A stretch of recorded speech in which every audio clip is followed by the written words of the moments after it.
Olá pessoal, muito boa tarde.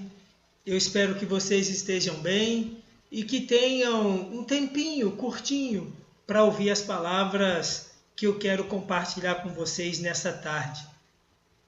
Eu estive pensando bastante nestes últimos dias sobre uma palavrinha que define o destino de muitas pessoas.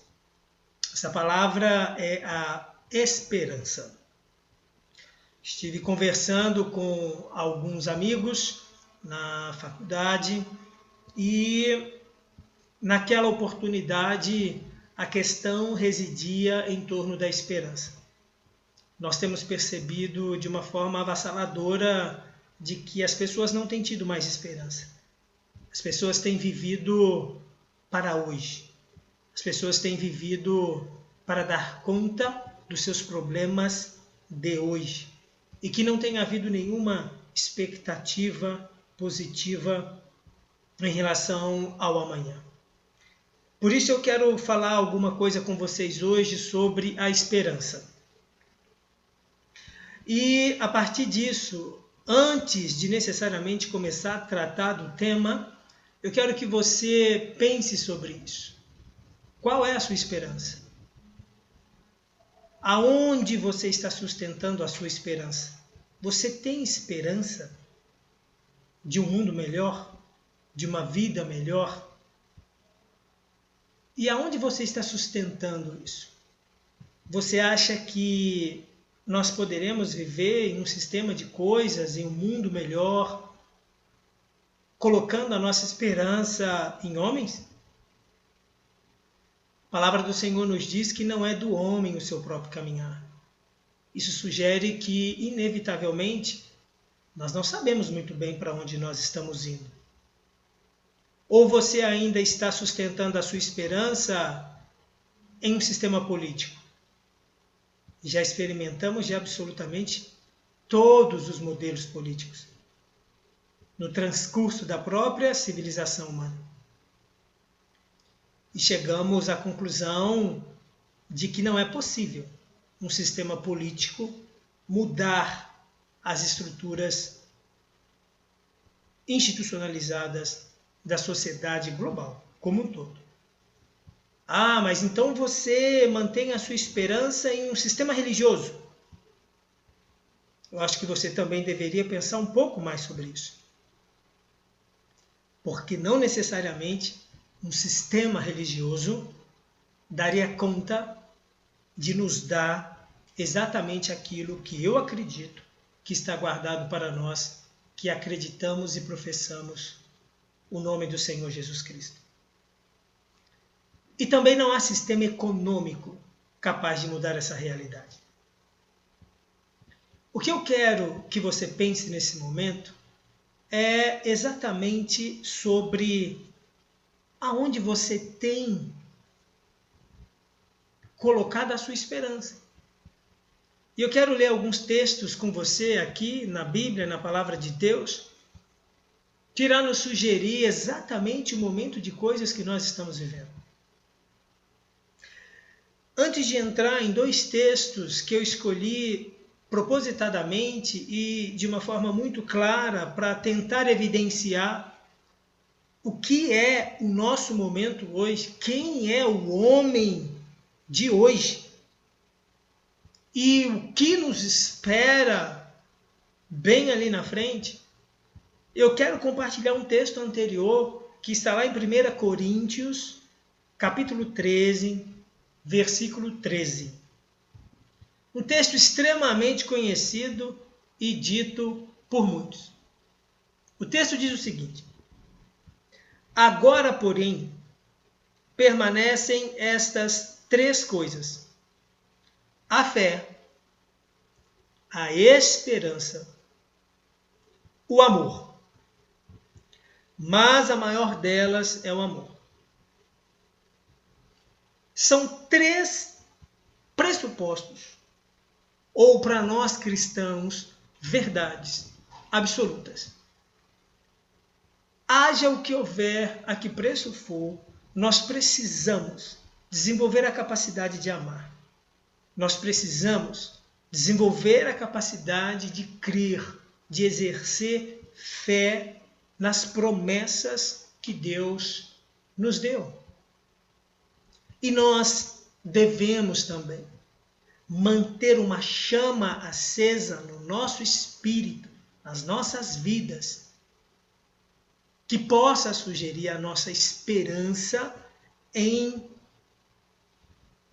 uma mudança global, real e duradoura para sempre. Então pensem nesses 3 pilares da construção da integridade cristã: o amor, a fé, a esperança. Porque eu quero dizer para você agora como hoje o homem se encontra. Se você estiver desprovido de amor, de fé e esperança, o seu percurso, inevitavelmente, será um percurso enfadonho, será um martírio. Porque olha o que está diante de nós. Eu vou ler agora um texto que está em 2 Timóteo, no capítulo 3. Eu vou ler os versículos de 1 até o 5. Lá está dizendo o seguinte: mas saiba que nos últimos dias haverá tempos críticos. Pessoal, Cristo já havia nos apontado para isso. Ele disse que no mundo nós passaríamos por aflição, mas era para que nós tivéssemos bom ânimo, porque ele venceu o mundo. Ele já venceu essa guerra por nós. Continuando no texto. Tempos críticos, difíceis de suportar, não é? Para pensar como tem sido hoje a vida. O que tem acontecido no nosso país, invariavelmente.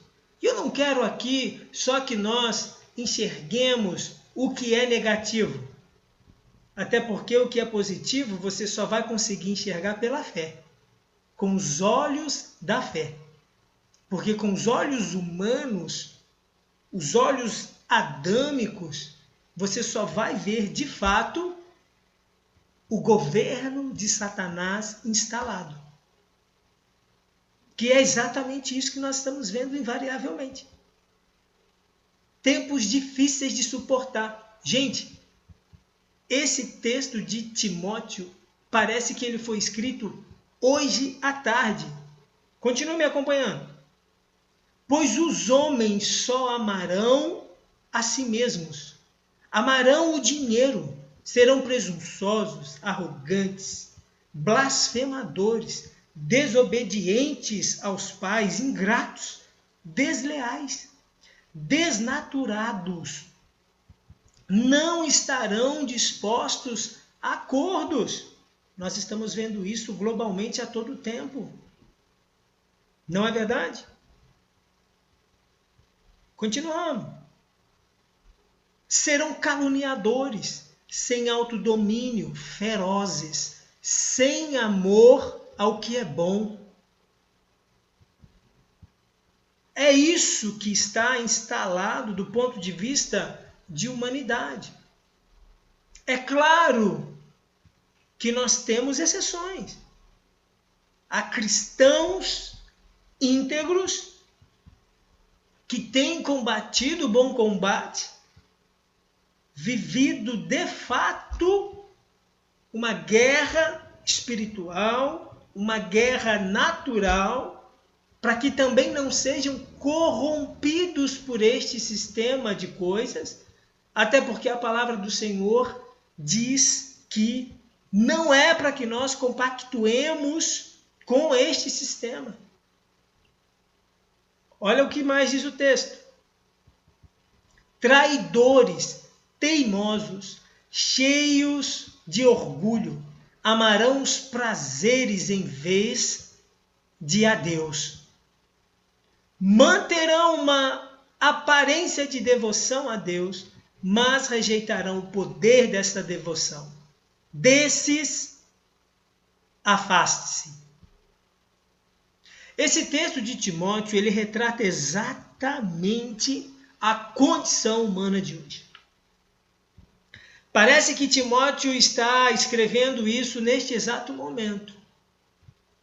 E quando nós olhamos para isso, muito aparentemente, você vai se questionar, poxa, mas se o homem se tornou isso, que tipo de esperança nós podemos ter em relação à própria vida?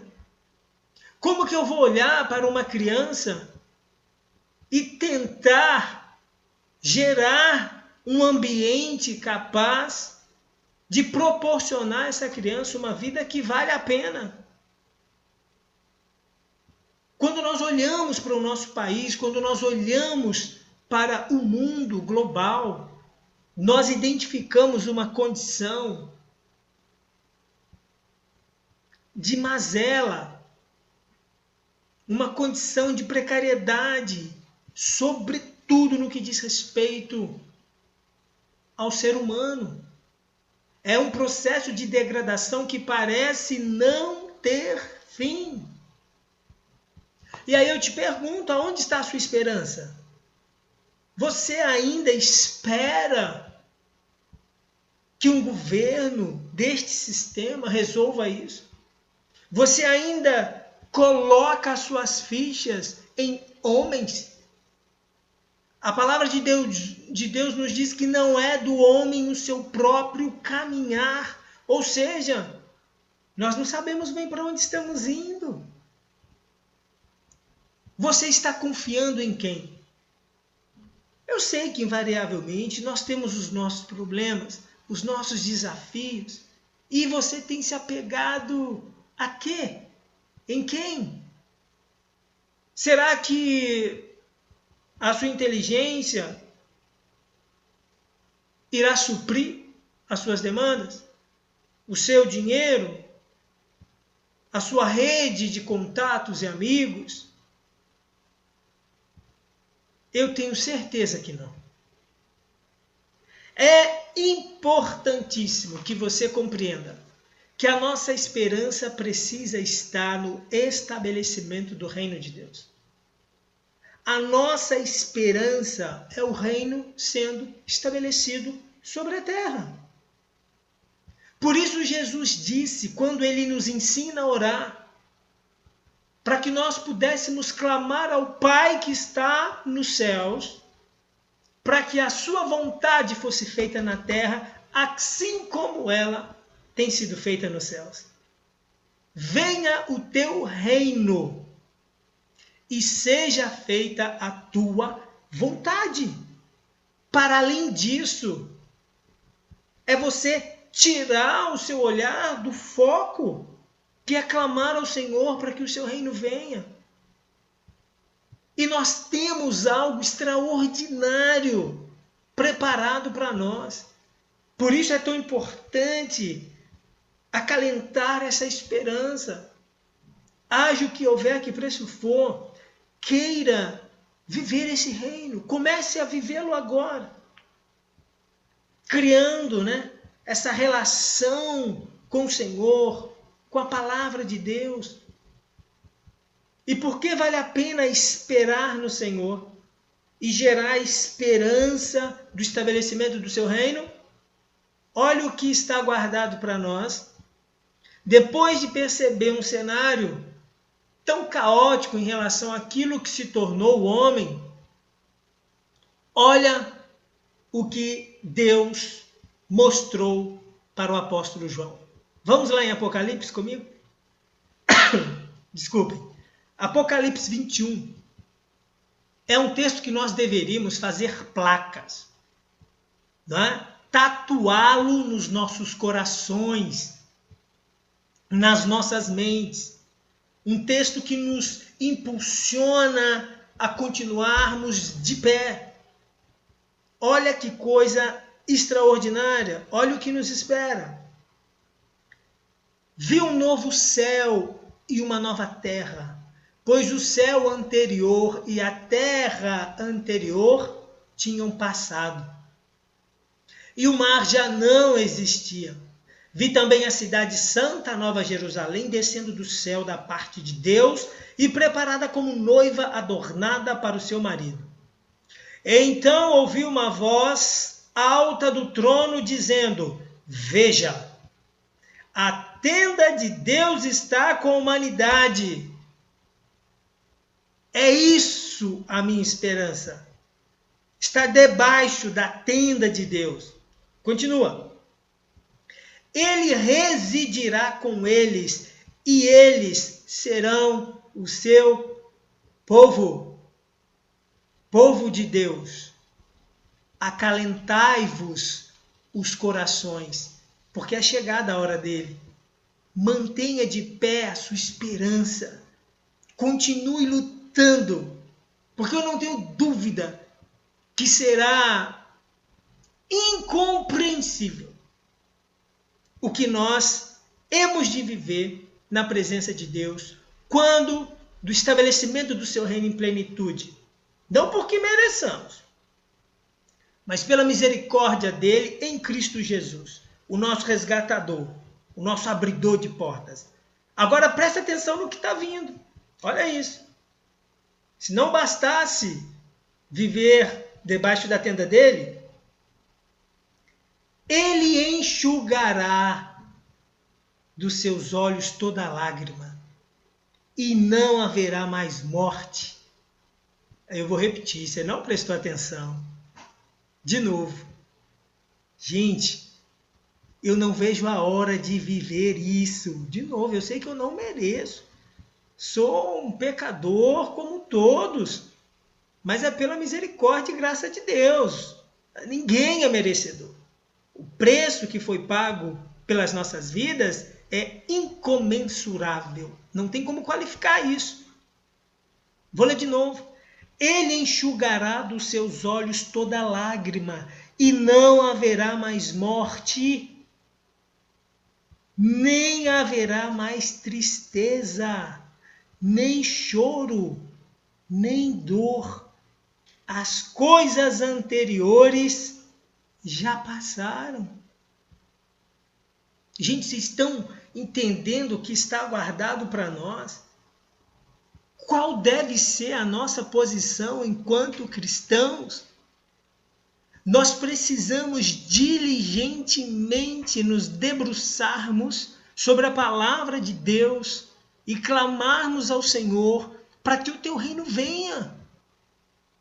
Nós precisamos entender que o Senhor nos disse que o mundo ia de mal a pior. A única esperança real que deve haver no coração de um cristão é o estabelecimento do reino de Deus em plenitude. Ponto final. Quando nós intercedemos e abençoamos, inclusive como uma orientação bíblica, as autoridades estabelecidas no país e no mundo, nós estamos fazendo isso tão necessariamente em função de torná-las, mesmo que inconsciente, instrumentos de Deus para que o reino se estabeleça. E para que o reino se estabeleça, a própria palavra de Deus precisa se cumprir em plenitude. Então nós não devamos manter a nossa esperança em paliativos.